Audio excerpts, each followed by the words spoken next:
যথাযোগ্য মর্যাদায় মহান বিজয় দিবস পালন করেছে পার্বত্য রাঙ্গামাটিবাসী। সোমবার ভোরে সূর্যোদয়ের সাথে সাথে ৩১ বার তোপধ্বনি দিয়ে রাঙ্গামাটি কেন্দ্রীয় শহীদ মিনার বেদিত নাজি মহান মুক্তিযুদ্ধ বীর শহীদদের প্রতি শ্রদ্ধার্ঘ জানায় সোমবার সকাল ৬:৩০টায় পুষ্পমালা অর্পণ করে কার্যক্রম শুরু করেছে রাঙ্গামাটি জেলা প্রশাসক মোহাম্মদ হাবিবুল্লাহ।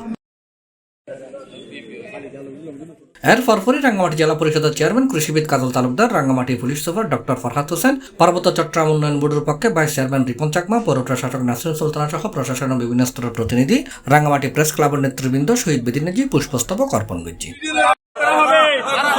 পরে বাংলাদেশ জাতীয়তাবাদী দল বিএনপি এবং অঙ্গ সহযোগী সংগঠনের বিপুল সংখ্যক নেতৃবৃন্দ, জামায়াতে ইসলামী, এলডিপি সহ বিভিন্ন রাজনৈতিক ও সামাজিক সংগঠনের পক্ষতুন শহীদ বেদিত পুষ্পমালা অর্পণ করার পাশাপাশি দলীয় শপথ বাক্য পাঠ করা হয়।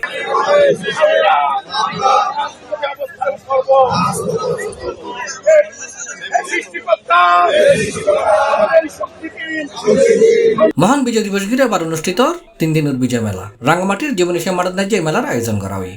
সকাল ৯টার তুন রাত ৮টা পর্যন্ত খোলা থাকিব এ মেলা।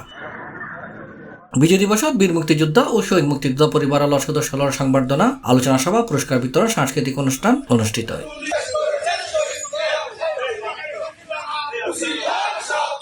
C plus Chittagong.